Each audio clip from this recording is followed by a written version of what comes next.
그 집을 준 날 내 인생이 무너졌다.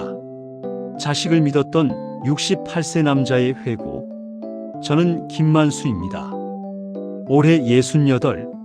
하지만 지금의 나는 길 위를 떠도는 노인일 뿐입니다. 그러나 6년 전 61였던 나는 전혀 다른 사람이었습니다. 그때 나는 세상과 타협하지 않은 한 인간이었고, 아내와 함께 조용하고 평화로운 노후를 즐기던 가장이었습니다.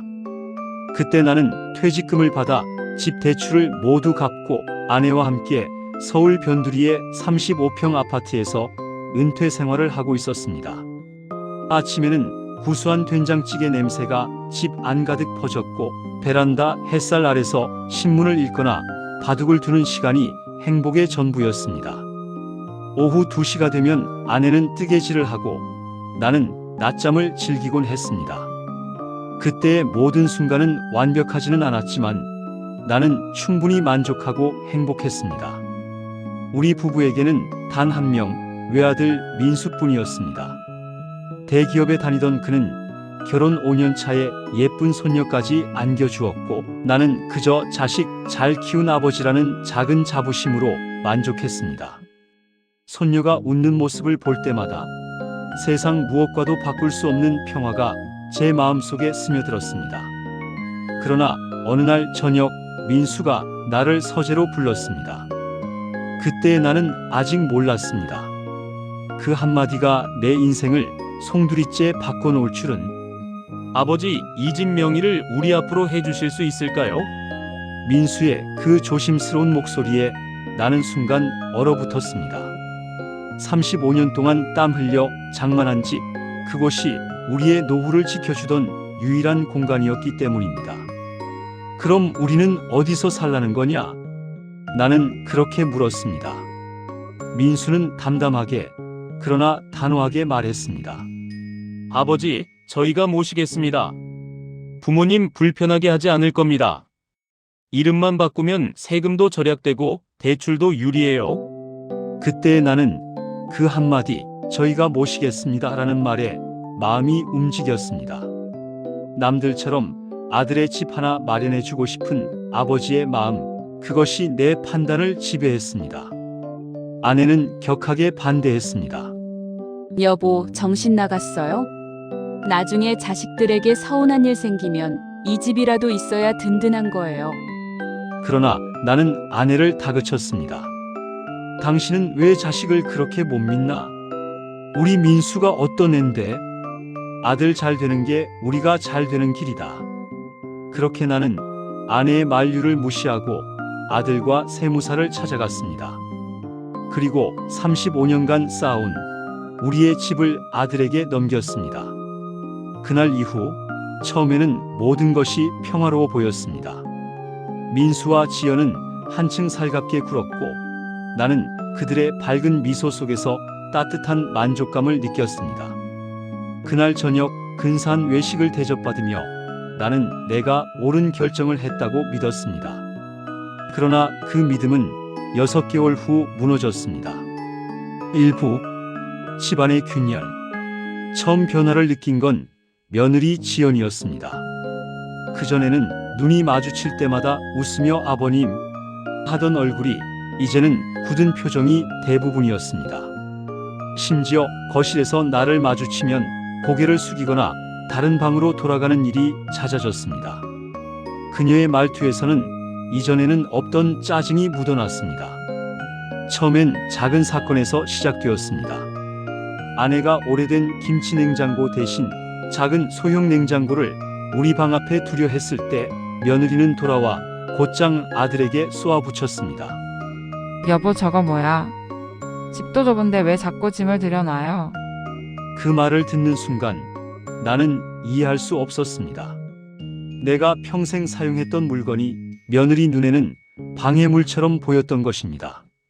나는 느꼈습니다. 이 집에서 나는 이제 손님이 되었고 우리의 공간은 더 이상 나의 것이 아니었습니다. 더 큰 충격은 아들이었습니다. 내가 서운함을 토로하며 민수야, 내 아내 말이 너무 심하지 않냐? 라고 조심스레 물으면 민수는 피곤한 표정을 지으며 대답했습니다. 아버지, 지연이도 스트레스 받잖아요. 괜히 사소한 걸로 부딪히지 말고 알아서 잘 지내세요. 그 순간 나는 깨달았습니다.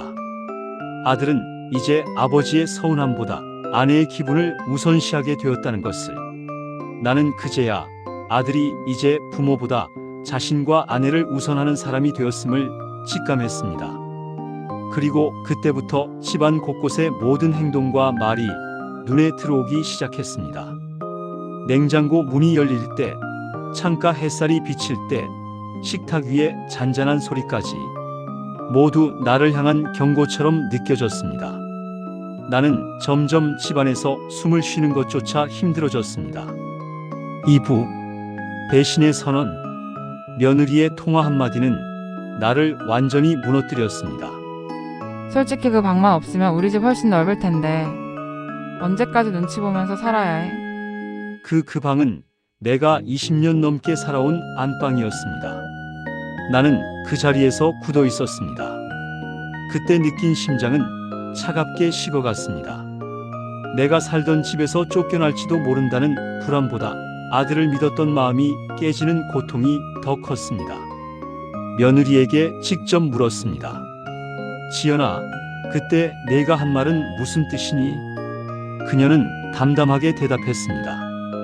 아버지, 솔직히 저희도 불편해요. 이제 집은 저희 명이에요. 저희도 숨막히게 살고 있습니다. 부모님을 모시기로 했지만 이렇게 계속 불편하게 살 수는 없어요. 그 말을 들은 나는 아들을 불러 따졌습니다. 민수야, 내가 약속하지 않았냐? 부모님 모시겠다고. 민수는 냉정하게 말했습니다. 아버지, 지연이 말도 일리가 있잖아요. 저희도 힘듭니다. 이제 여기가 제 집입니다. 불편하면 나가시는 게 맞죠? 그 순간 내 세상은 무너졌습니다. 내가 낳고 길러온 아들이 내게 나가라고 말했습니다. 3부 추락. 그날 밤 아내는 충격으로 쓰러졌습니다. 내가 주지 말라고 했지. 왜 그랬어요? 나는 아무 말도 할 수 없었습니다. 그저 평생 쌓아올린 믿음이 잔인한 배신으로 돌아온 것만 느꼈습니다. 한 달 뒤 우리는 그 집을 떠날 수밖에 없었습니다. 이웃들은 동정 어린 시선으로 바라보았고 나는 그 시선 속에서 극심한 모멸감을 느꼈습니다. 아내는 친척 집으로 몸을 의탁했고 나는 갈 곳이 없었습니다. 찜질방, 공원 벤치, 그것이 이제 내 집이 되었습니다. 거리에서의 하루는 길고 고통스러웠습니다. 며칠을 제대로 씻지도 먹지도 못했습니다. 공원 벤치에 앉아 있을 때면 사람들의 시선이 나를 실패한 노인으로 낙인 찍는 것 같았습니다. 밤이 되면 추위와 외로움이 동시에 찾아왔고 눈을 감을 때마다 아내의 절규와 아들의 냉정한 뒷모습이 떠올랐습니다. 4부 작은 깨달음. 그때 전 직장 동료 한 명이 나를 찾아왔습니다. 그는 나의 비참한 처지를 보고는 잠시나마 쉴 수 있도록 요양원 입소를 권유했습니다. 자존심과 회한이 뒤섞였지만 나는 선택의 여지가 없었습니다.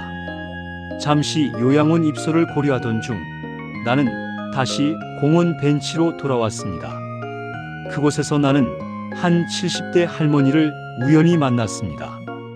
그분은 매일 아침 공원을 청소하며 힘든 일에도 웃음을 잃지 않는 분이었습니다.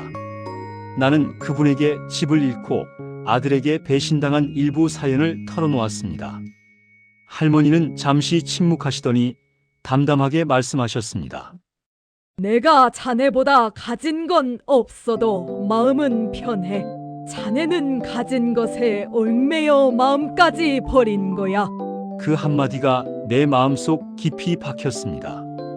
나는 깨달았습니다.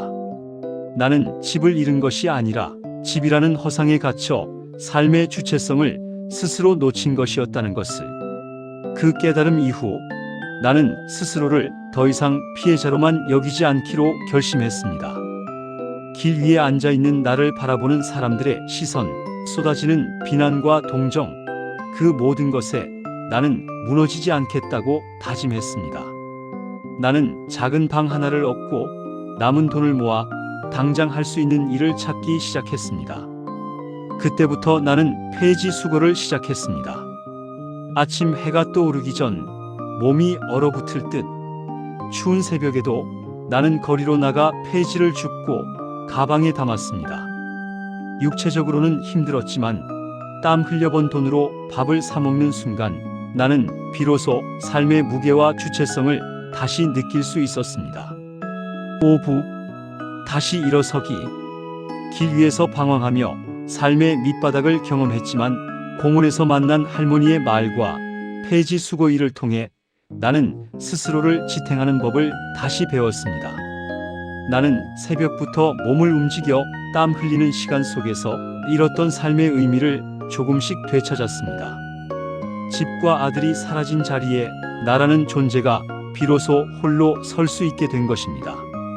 작은 고시원 방에 들어서면 좁고 허름했지만 나는 그곳에서 비로소 내 삶의 주인임을 느꼈습니다. 방 한켠에 놓인 작은 책상 위에 편지를 쓰고 아내에게 매일 하루를 기록했습니다. 집이 없어도 나는 여전히 당신의 남편이며 당신과 함께 다시 시작할 수 있다. 아내는 아직 친척 집에서 회복 중이었지만 내 편지를 읽고 울었다고 전해왔습니다. 그리고 우리는 비좁지만 따뜻한 방에서 서로의 손을 잡고 웃으며 새 출발을 할 수 있었습니다. 그 과정에서 나는 깨달았습니다.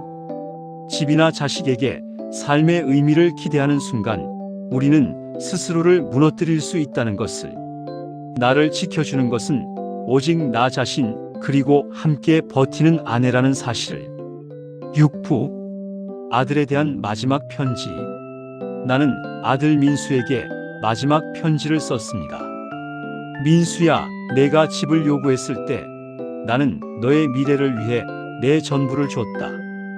그 후 내가 보였던 행동과 내게 나가라고 했던 말은 아비의 가슴에 평생 지워지지 않을 상처로 남았다. 하지만 이제 더 이상 너를 원망하지 않으려고 한다. 너는 너의 삶을 살아야 하고 나는 내 삶을 살아야 한다. 절대로 내 자식에게 집을 빌미로 노후를 맡기지 말거라. 답장은 오지 않았지만 나는 마음이 가벼워졌습니다. 더 이상 아들을 붙잡고 분노할 필요가 없었습니다. 며칠 뒤 나는 아내를 고시원 방으로 데려왔습니다. 비좁지만 우리는 서로 손을 잡고 웃었습니다. 집은 잃었지만 서로를 다시 찾았다는 사실만으로 충분했습니다. 낡은 방에도 햇살은 따뜻하게 들어왔습니다. 그 햇살 속에서 우리는 비로소 평화를 얻었습니다. 나는 이제 더 이상 과거에 얽매이지 않습니다. 우리 삶의 주인은 오직 나 자신이며 함께 살아가는 사람과의 시간 속에서 행복을 찾는 법을 배웠습니다. 에필로그. 이 회고를 적으며 나는 생각합니다. 세상은 결코 공평하지 않습니다. 가까운 사람에게 배신당할 수도 있고 내가 지켜온 것들이 한순간에 무너질 수도 있습니다. 하지만 중요한 것은 그 속에서도 삶의 중심을 놓지 않는 것입니다. 나는 집을 잃었지만 삶을 포기하지 않았고 아내와 함께 다시 웃을 수 있었습니다. 그리고 나의 남은 삶을 나 자신과 함께 살아갈 힘을 얻었습니다.